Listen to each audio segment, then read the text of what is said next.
Welcome to another episode of Healing Through Love. Each week, we share ideas, experiences, and resources to increase the awareness of domestic and family violence and to empower survivors to grow and thrive. We talk with experts who share their advice, or with people who have experienced abuse, no matter where they are on their journey. This is all about healing through love. And now, here are your hosts, Sharlene Lynch and Rose Davidson.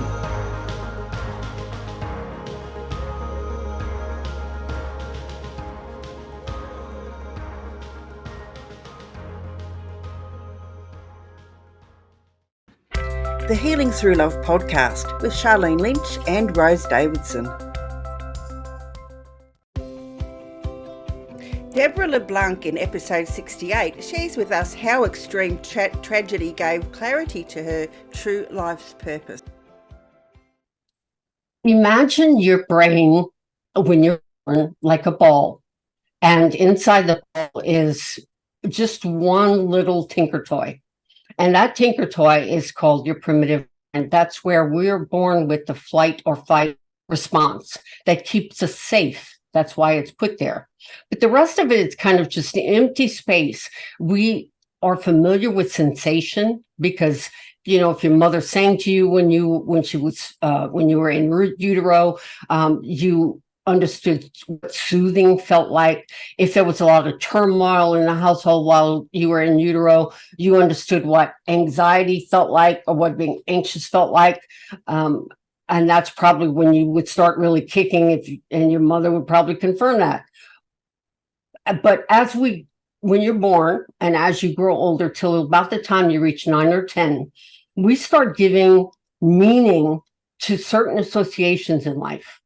The Healing Through Love podcast with Sharlene Lynch and Rose Davidson. Hello and welcome to the Healing Through Love podcast. I'm your host, Sharlene Lynch from charlenelynch.com. Healing Through Love is here to help victims and survivors of family and domestic violence find their way back to living a more fulfilling and meaningful life. We interview experts and survivors to share their personal stories and offer advice to those who've experienced abuse, no matter where they are on their journey.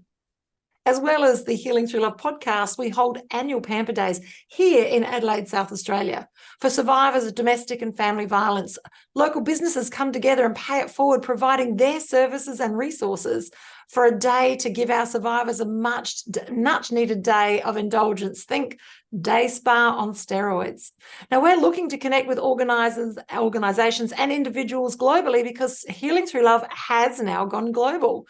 Not only are we running Pamper Days here in our own backyard, but we're running Pamper Days all over the globe. Groups of women have got together and they have in their heart want to pay it forward and want to make a difference. So if you want to be one of those, either that participates or is an exhibitor, or maybe you have a heart for organisation, reach out to us from Healing Through Love.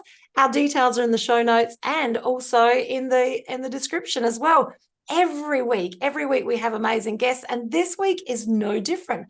We've got Deborah LeBlanc, and she is a certified clinical hypnotherapist who holds 59, but I think it's now up to 60 something, so it's increased, specialty certificates in various presenting issues. So that's to help people with a range of challenges and disorders. That could be things like smoking, depression, generalized anxiety, sleep, all ranges of fears and phobias. And it's great to have you on the show today. Thank you so much for connecting. Oh, Sharlene, thank you so much for having me.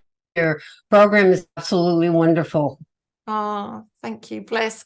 Look, what a journey. I understand, because we had a beautiful conversation before we started, that you started in a corporate life, have now transitioned. So, you know, what happened to cause this transition? Well, my story starts way back when I was a victim of abuse as a child. I was raised by an abusive mother. My parents split up when I was 8 years old, and she was an undiagnosed manic depressive. And back then, in those days, they gave out nerve pills, you know, to people that were really stressed or depressed, and so she had a closet full of medication that she would her emotions, but she was always like an explosion waiting to happen. So I got really good at watching her body language, which serves me today quite well, actually. Watching her body language, because I could tell when she was about to bubble up and blow over. And I would hide my siblings, my brother and sister who were younger, and because she would just grab me and start beating with a hairbrush, with a broom handle, with whatever was available. So I went through school as a law, because I bruises all over my body and of all the time. Well, after my parents split up, we moved to the projects, and that was another stigma that I carried. I was now a PK kid. And here in the US, a PK kid is normally known as a preacher's kid. That was so far from the truth for me. It just meant a project kid. So that was another stigma. So I spent my time reading and I just didn't have friends. I got married at 16. Yes, I know. But at 16 years old, I had been cooking, cleaning, raising my baby sister, who's 10 years younger than I was. She was an infant. So used to raising a family and taking care of a household. Got married at 16. Had my first daughter at 18, and then my other came not long afterwards. And it wasn't long after my third, it took me a while. My third daughter's birth, I realized I had married the male version of my. He wasn't abusive, but emotionally and verbally abusive. And there were times when I saw him lift a hand or a fist to one of my daughters, and I jumped on his back, to stop him. And it wasn't long after that we divorced and, went our ways.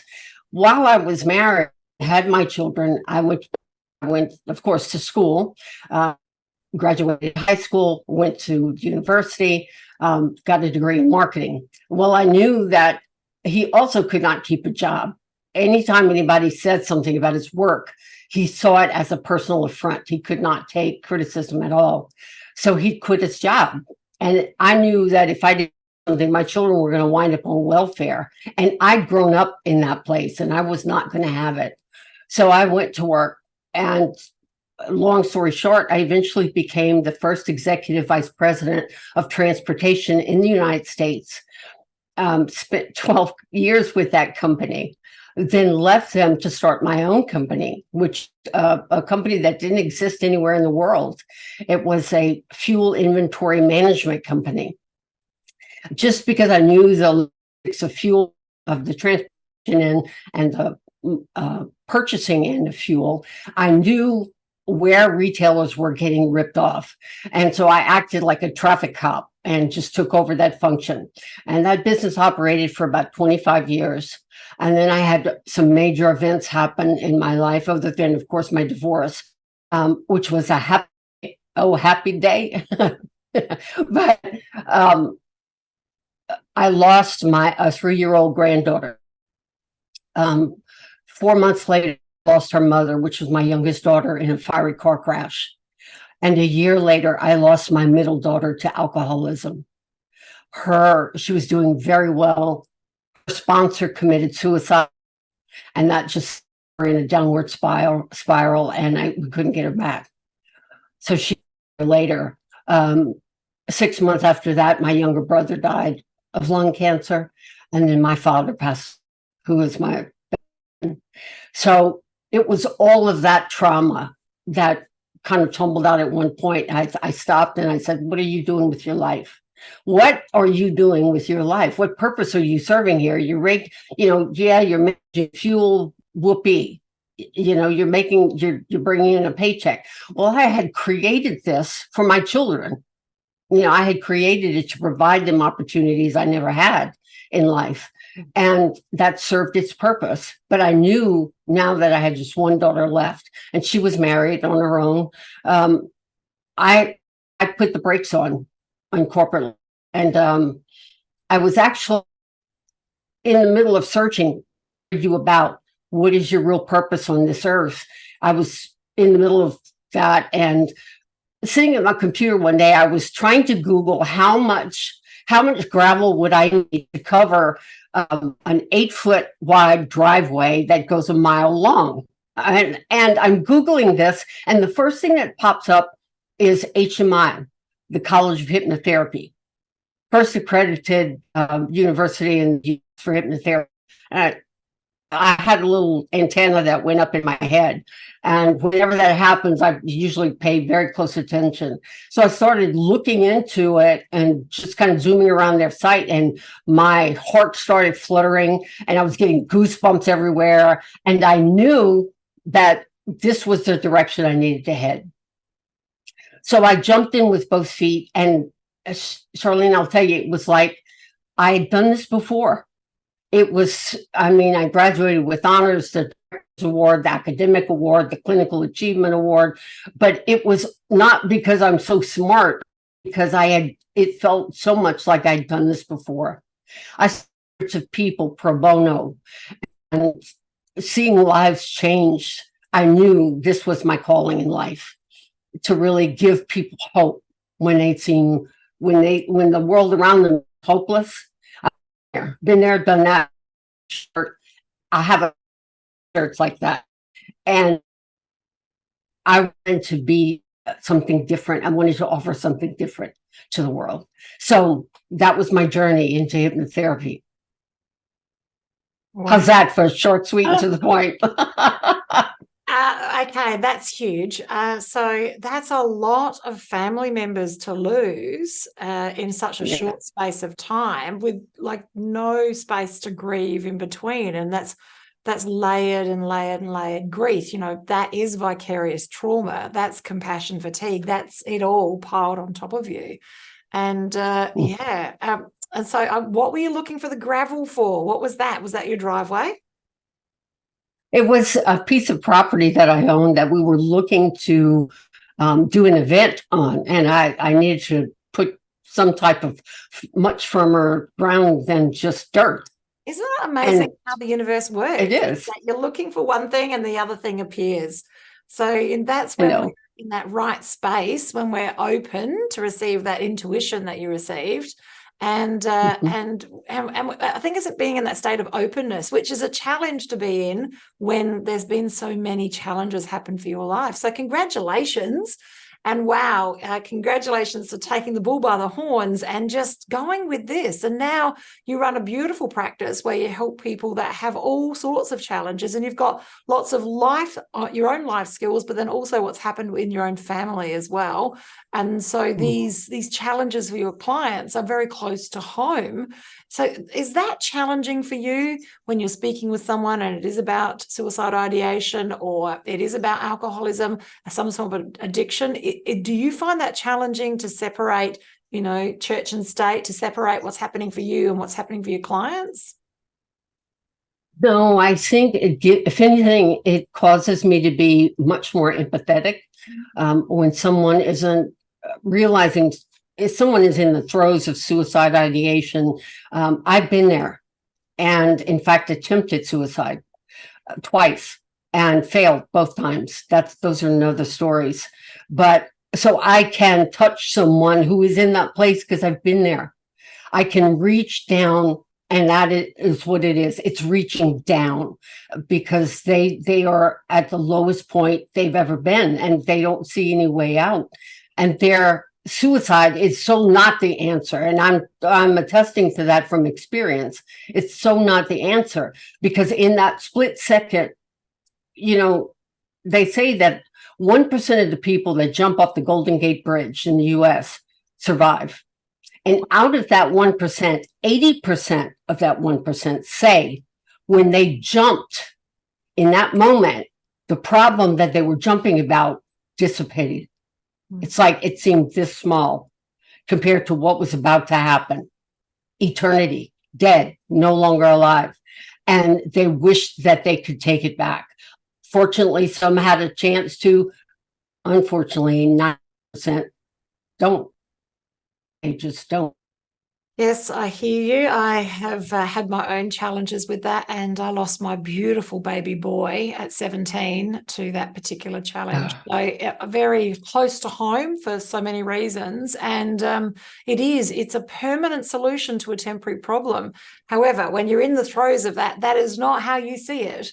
You cannot see Right? trees for the forest. You're just in the forest, and it really it doesn't really matter what anyone else is saying to you, because they're not getting through to you because you're still in your own thickness of things. So wow, what an amazing skill set that you've got with everything that you're bringing from corporate, all of the challenges you've had with your family life, and now to have this beautiful skill set in and around hypnotherapy. Now look, it's filled with mysticism, and is it this or is it that, and do they do this or do they do that? Like, can you dive into hypnotherapy and explain it like I'm a 7-year-old? Can you explain it like I'm a 7-year-old? Imagine your brain when you're born like a ball, and inside the ball is just one little tinker toy. And that tinker toy is called your primitive, and that's where we're born with the flight or fight response that keeps us safe. That's why it's put there.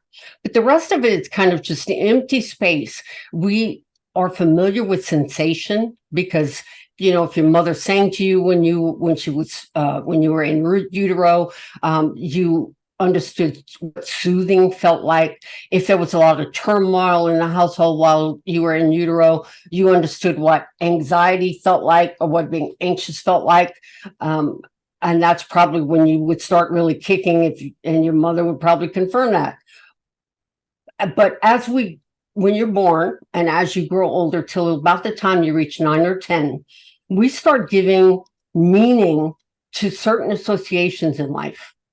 Let's say you're 4 years old and you're out playing with your friends, and their dog comes plopping along, and out of nowhere, that dog nips you, bites you, and you shriek in horror, and you see blood coming out of this little pinprick. You know, you see blood out, and to you, it's blood and everywhere. And so you automatically give a negative association to dogs.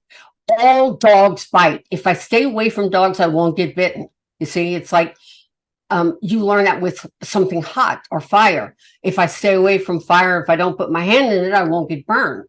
So staying away from dogs have a negative connotation in your mind. So you're going to stay away from it. That will keep you safe. That is a known association now, a negative association to dogs. Let's say your parent said it was the type of household where kids were seen but not heard. All right. And you learned that in order to be accepted in your household, you had to stay small and quiet, just kind of in the background. What that taught you was, if I stay small and quiet, that's a plus. It will keep me out of trouble. So you keep that in your mindset as a known association. I will be safe if I stay small and quiet. Well, that's fine until you get older and get into the corporate world, and you realize now that your boss is saying there's a new management position opening up and anybody can apply. You want that job. But because you've been conditioned to, or you've given an association speaking out, that's not your forte. All right.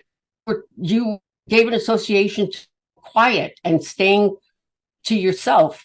Are you going to walk to that boss's office and say, "Hey, Bob, I would like to apply for that job"?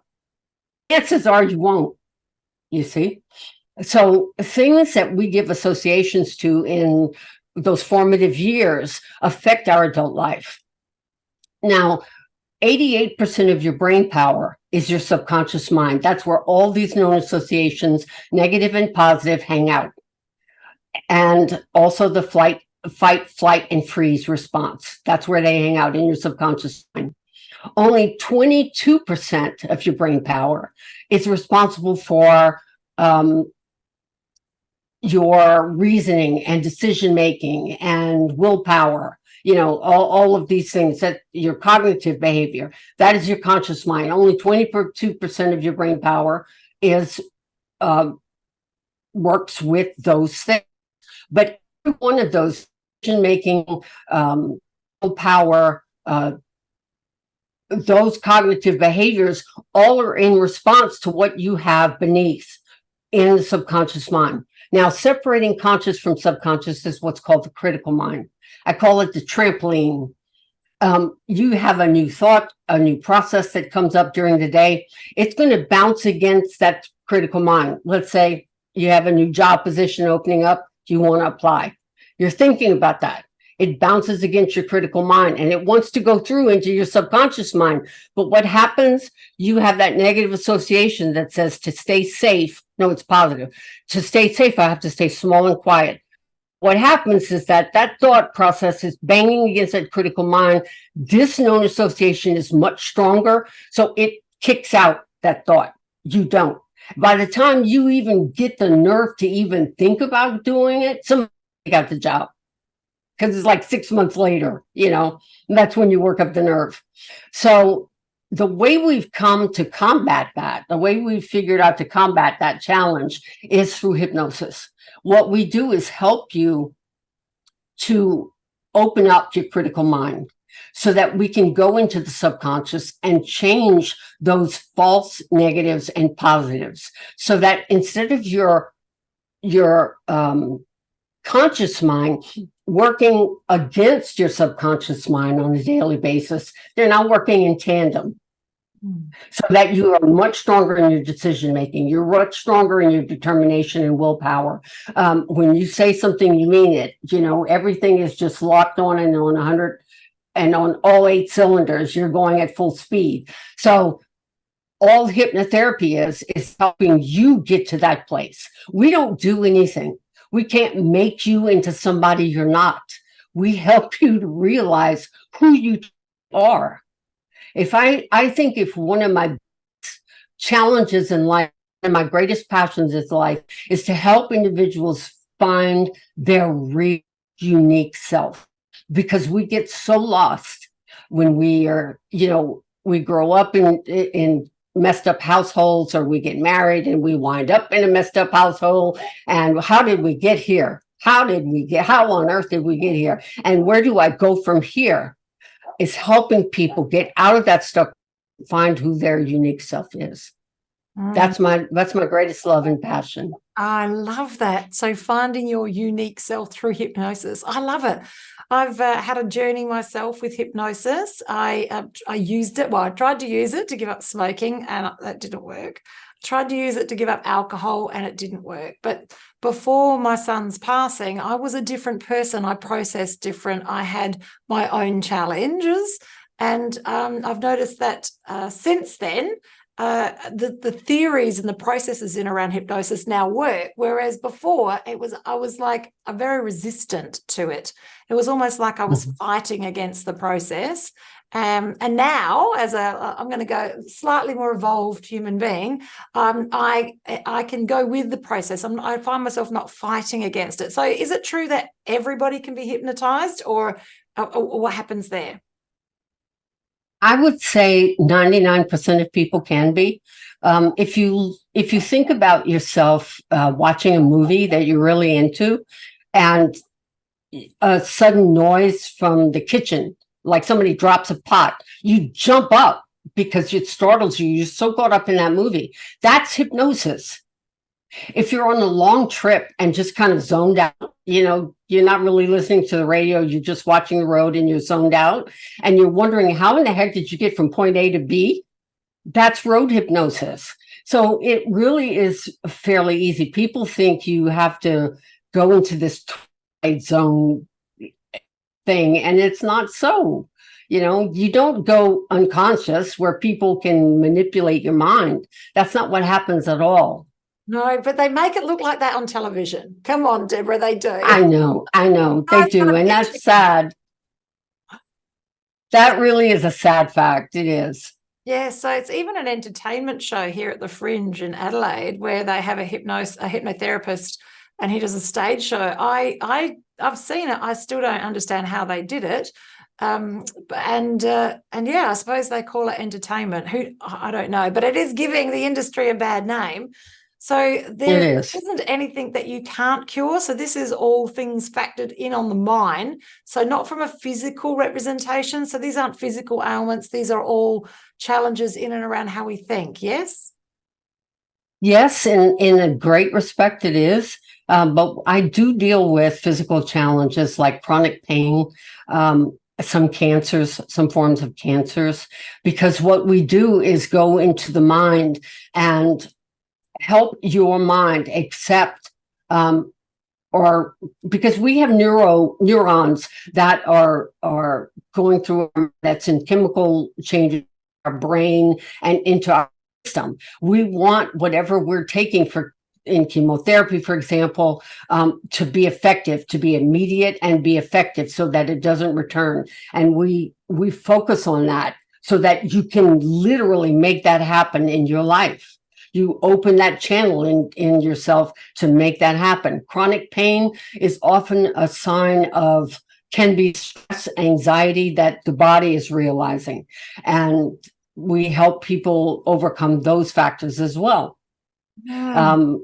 So IBS is a big factor for stress. Yeah. That is a big response to stress. That IBS, did you say? Yeah, IBS. Okay, irritable bowel syndrome. Yes. Yes. Okay.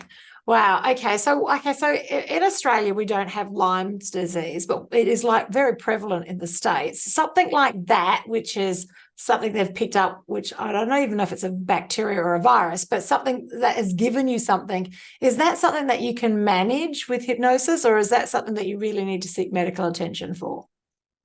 I think you should always seek medical attention, but I would definitely do it in tandem with therapy, because what you need to do is, when seeking medical attention, there are some things that you have to help your body fight immediately, but hypnotherapy can help aid that process 1,000%. So it's like if you would take Tylenol, for example, for a headache, and all of a sudden I give you something that will boost the power of that Tylenol by 1,000%. You would take it to get rid of that headache right away. It's the same thing. It's the same idea. Yes. Oh, I love it. So if people want to get rid of addictions, whether it be coffee or alcohol, hypnotherapy is something that works for that as well?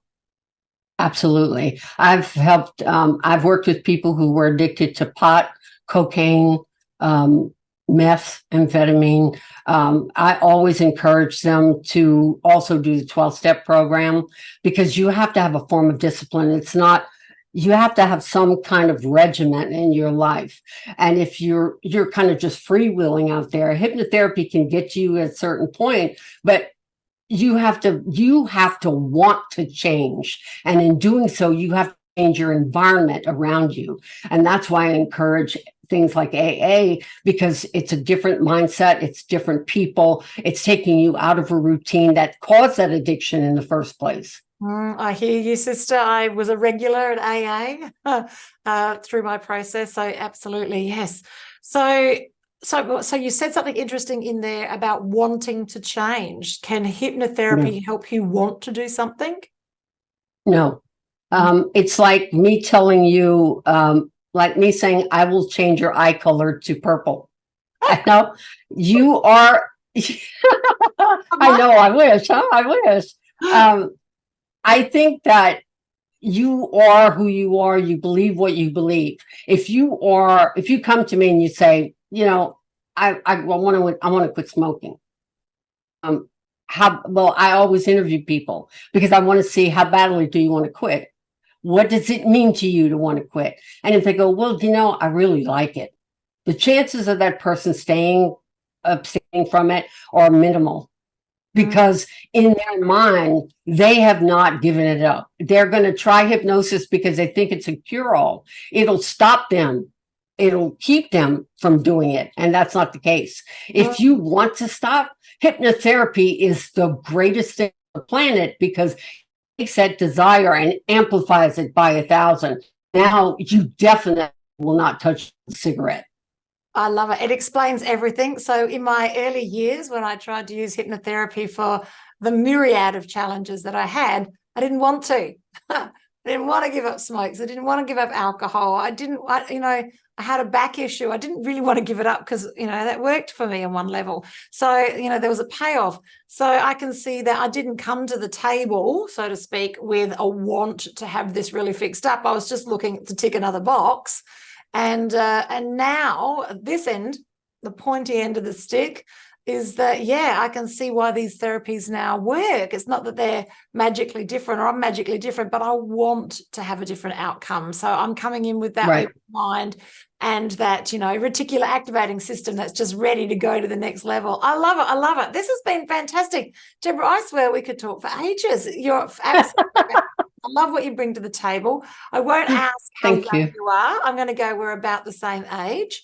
I love what you bring. And now you work with clients all over the world and it's done via Zoom. How amazing is that? Yes. I think it's as effective, if not more so than in person, because it removes that fear element of, okay, I'm going to this person's office. I don't know this person. I'm not sure about hypnotherapy already. Are they going to do something to me while I'm under? It just removes that. You're in your safe space and already in your home. So you have that factor to your benefit immediately. I love it. I love it. And that's so true. I find that as a business coach, that I can meet my clients where they are online and they feel safe, and it gives us an opportunity to go deeper on some subjects, which we wouldn't go on if you were meeting me at my office. So, That's true. So, wow, this has been an amazing 30 minutes. I cannot believe it's been 30 minutes. And as I said, I'm sure we could talk for so much longer. Deborah, for people to get hold of you, they go to your website and then you've got all of your information on there. That website link will be in the show notes and also in the description on both YouTube and also on our platform. And before Deborah says her farewell thoughts, which we're going to ask her a question about, what word of advice she would give to everyone.